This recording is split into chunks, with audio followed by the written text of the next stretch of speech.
రాష్ట్రంలో ప్రభుత్వం మారి సంవత్సరం అవుతా ఉంది.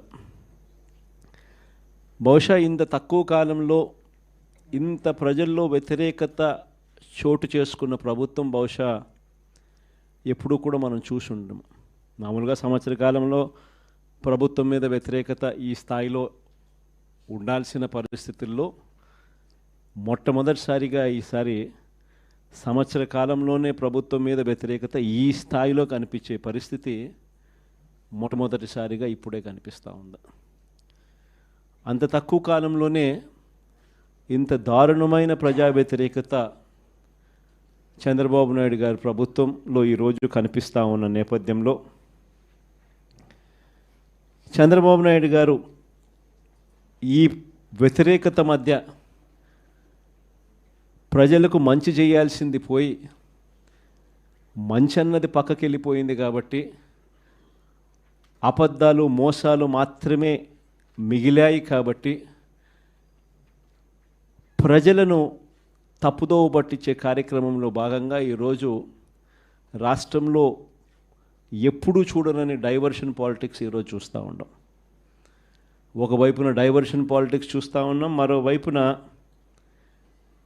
అణిచివేత ధోరణి అన్నది ఎవరైనా కూడా ప్రజల సమస్యల మీద ఎవరైనా స్పందిస్తే, ఎవరైనా గట్టిగా అడగడం మొదలెడితే ఆ గొంతును నొక్కడం కోసం ఎప్పుడూ చూడని విధంగా ఈరోజు రెడ్ బుక్ రాజ్యాంగ పరిపాలన ఈరోజు మనం చూస్తూ ఉన్నాం. మన 5 సంవత్సరాల పాలనకు చంద్రబాబు నాయుడు గారి ఇప్పటి పాలనకు మధ్య తేడా అన్నది ప్రస్ఫుటంగా ప్రజలకు అర్థమయ్యేట్టుగా ఈ సంవత్సర కాలంలోనే పాలన చూస్తే ఎవరికైనా కూడా ఇట్టే అర్థమయ్యే పరిస్థితి, వ్యత్యాసం అన్నది ఈరోజు ప్రతి ఒక్కరికి కూడా తేడా తెలుస్తూ ఉంది. మన 5 సంవత్సరాల మన కాలంలో ఎప్పుడూ ఇంతకు ముందు జరగని విధంగా వివక్ష లేకుండా కులం చూడలేదు, మతం చూడలేదు, రాజకీయాలు కూడా చూడలేదు, చివరికి ఏ పార్టీ అని కూడా చూడకుండా మంచి చేసిన ప్రభుత్వం ఒకవైపున మనది కనిపిస్తే రెండవ వైపున ఇటువైపున ఈరోజు ఈ సంవత్సర కాలంలో కనిపిస్తూ ఉన్నది ఏమిటి అని అంటే మంచి అన్నది ఎలాగూ లేదు, వివక్షకు తావు ఎలాగూ లేదు. ఎందుకనంటే ప్రతి పథకము ఏ పథకము లేదు కాబట్టి. మరోవైపున పూర్తిగా రెడ్ బుక్ రాజ్యాంగం అమలు చేస్తూ విచ్చలు విడిగా ఈరోజు అన్యాయాలే కనిపిస్తూ ఉన్నాయి. మన ప్రభుత్వంలో ఎప్పుడూ చూడని విధంగా విద్య, వైద్యం, వ్యవసాయం, పారదర్శకత పాలన, law and order, Disha app లాంటివి రెవల్యూషనరీ రిఫార్మ్స్ తీసుకొని వచ్చి ఎప్పుడు చూడని మార్పులు మనం తీసుకొస్తే ఈరోజు ప్రతి వ్యవస్థ కూడా కొలాప్స్ అయిపోయిన పరిస్థితులు ఈరోజు కనిపిస్తూ ఉన్నాయి. వీటి అన్నిటికీ సంబంధించి మొన్న ఈ మధ్యకాలంలోనే వారం రోజుల కిందటనే సుదీర్ఘంగా ప్రెస్ కాన్ఫరెన్స్ కూడా పెట్టాం. దాదాపు 2 గంటల సేపు సుదీర్ఘంగా ప్రెస్ కాన్ఫరెన్స్లో మన పాలనకు ఆయన పాలనకు మధ్య తేడా చూపిస్తూ ఆ ప్రెస్ కాన్ఫరెన్స్లో చంద్రబాబు నాయుడు గారు చేసిన మాటలు ఏమిటి, ఎన్నికలప్పుడు ఆయన చెప్పిన మేనిఫెస్టో ఏమిటి, ఎన్నికలప్పుడు ఆయన ఆ మేనిఫెస్టోను చూపిస్తూ ఆయన మాట్లాడిన మాటలు ఏమిటి, ఆ తర్వాత ఎన్నికలు అయిపోయిన తర్వాత ఆయన ఇవాళ చేస్తూ ఉన్న మోసాలు ఏమిటి, అబద్ధాలు ఏమిటి అని చెప్పి క్లియర్ కట్గా అందరికీ అర్థమయ్యేట్టుగా వీడియోలు కూడా ప్లే చేసి చెప్పడం జరిగింది. ఈరోజు మనమంతా కూడా ఎందుకు ఏకమైనాము అని అంటే సంవత్సర కాలం అయిపోయింది. ఈ సంవత్సర కాలంలో చంద్రబాబు నాయుడు గారి వల్ల ప్రజలకు జరిగిన నష్టం, 2 సంవత్సరం చంద్రబాబు నాయుడు గారు ఇస్తాను అని చెప్పిన ఏ హామీని నెరవేర్చకపోవడం వల్ల ప్రతి కుటుంబానికి, ప్రతి ఇంటికి జరిగిన నష్టం ఎంత? ఈ సంవత్సరం తాను అవే పథకాలు మళ్ళీ ఇవ్వని కారణంగా మళ్ళీ ఈ సంవత్సరం జరగబోతా ఉన్న నష్టం ఎంత? రెండవది, మన ప్రభుత్వం కొనసాగి ఉండింటే ప్రజలకు అన్ని పథకాలు అందుతూ ఉన్న పరిస్థితుల మధ్య ఆ పథకాలన్నీ రద్దయిపోయిన పరిస్థితులు. ఒకవైపున ప్రజలకు అందుతూ ఉన్న పథకాలన్నీ రద్దు, మరోవైపున చంద్రబాబు చేస్తూ ఉన్న మోసాలన్నీ మోసాలుగా మిగిలిపోయినందువలన ప్రజలకు జరిగిన నష్టం. వీటి మీద ప్రజలను మరింతగా కూడా చైతన్యవంతులను చేస్తూ, ఎందుకంటే చంద్రబాబు నాయుడు ఈ మధ్య అంటా ఉన్నాడు, అసలు ఇంతవరకు తన మేనిఫెస్టోలో చెప్పిన ఏ విషయం మీద కూడా, ఏ హామీని కూడా, రిబ్బన్ కూడా కట్ చేయకుండా నేను అన్నీ చేసేసాను, ఇంకా ఎవరైనా ప్రశ్నిస్తే మీ నేలకు మందం అని చెప్పి ఏకంగా బెదిరిస్తూ ఉన్నాడు. అసలు ఏమి చేసినావు స్వామి నువ్వు? ఇంతవరకు చేసింది ఏమీ లేదు, అప్పుడే అన్నీ చేసేసినానని చెప్తా ఉన్నావు. పైగా నేను ఎవడన్నా ప్రశ్నిస్తే నీ నేలకు మందం అని చెప్పి నువ్వు మళ్ళీ బెదిరిస్తూ ఉండవు నువ్వు అని చంద్రబాబు నాయుడు గారిని గట్టిగా నిలదీసే కార్యక్రమంలో భాగంగా చంద్రబాబు నాయుడు గారి మేనిఫెస్టోను మళ్ళీ ఒకసారి రీకాల్ చేస్తూ అంటే ఒక కొత్త ప్రోగ్రాం ఈరోజు లాంచ్ చేస్తూ ఉన్నాం.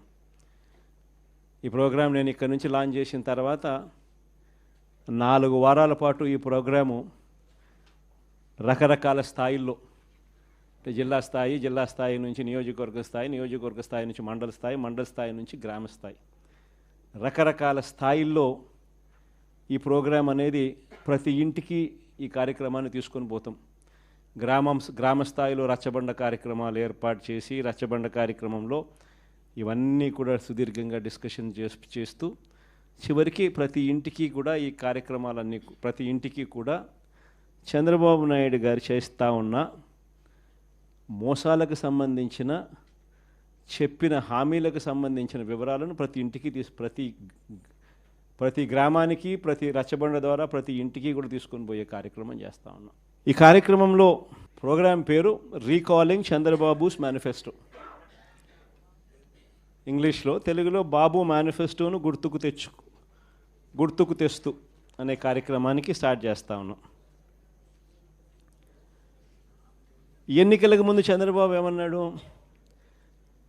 జగన్ చేస్తున్నవే కాకుండా మన ప్రజలు ఎక్కడన్నా ఈయన నమ్మరేమో అని చెప్పి మళ్ళా జగన్ చేస్తూ ఉన్నాడు, కనీసం ఈ పలావ్ అన్న పెడతా ఉన్నాడు జగన్, ఆ పలావ్ కూడా పోతుందేమో చంద్రబాబుని పొరపాటున చంద్రబాబుని నమ్మితే ఆయన మోసానికి అని చెప్పి చంద్రబాబు నాయుడు అప్పట్లో ఏమన్నాడు? జగన్ చేస్తున్నవే కాకుండా జగన్ కన్నా ఇంకా ఎక్కువ చేస్తా అని చెప్పి చంద్రబాబు నాయుడు గారు అన్నారు. ఆయన అన్న మాటలు ఇవన్నీ కూడా మనం ప్రజల్లోకి తీసుకొని పోయే కార్యక్రమం. ఇంటింటికి కార్యకర్తలను పంపించాడు. ఈ మాటలు అనడమే కాకుండా ఇంటింటికి కార్యకర్తలను పంపించాడు.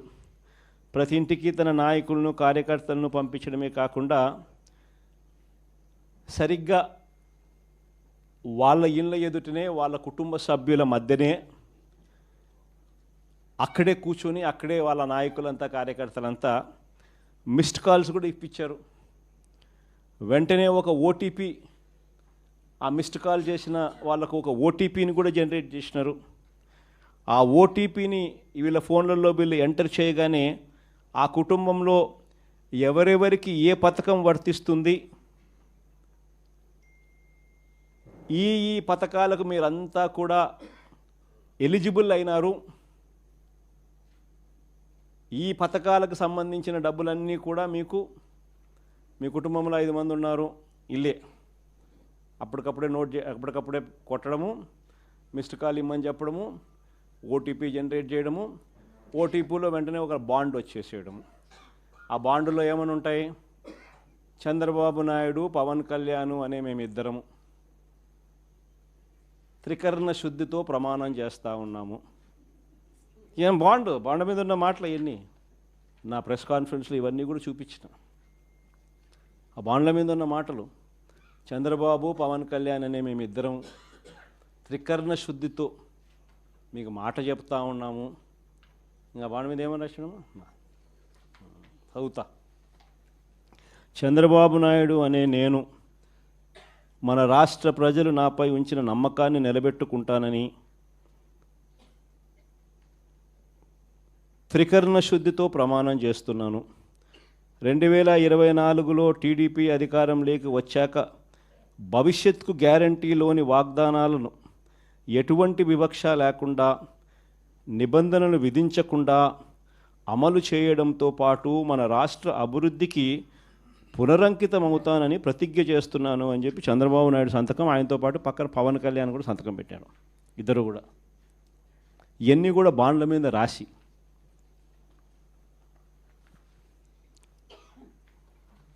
మీ కుటుంబంలో ఇంతమంది ఉండారు, ఇందులో మీ ఇద్దరికి తల్లికి వందనం కింద, మీ పిల్లలకు తల్లికి వందనం కింద మీకు ఇది ముగ్గురు పిల్లలు ఉన్నారు. ఈ ముగ్గురు పిల్లలు ఇంటూ 15,000 తల్లికి వందనం కింద మీకు 45,000 వస్తుంది. మీ ఇంట్లో ఇద్దరు 18 ఏళ్ళు నిండిన ఆడపడుచులు ఉన్నారు. వీళ్ళిద్దరికీ మీకు నెలకు 1,500 రూపాయలు చొప్పున, మీ ఇద్దరికి 18,000 రూపాయలు చొప్పున మీకు వస్తుంది. మీ ఇంట్లో రైతు మీకు ఉన్నారు, మీ రైతుకు 20,000 కింద అన్నదాత సుఖీభవ కింద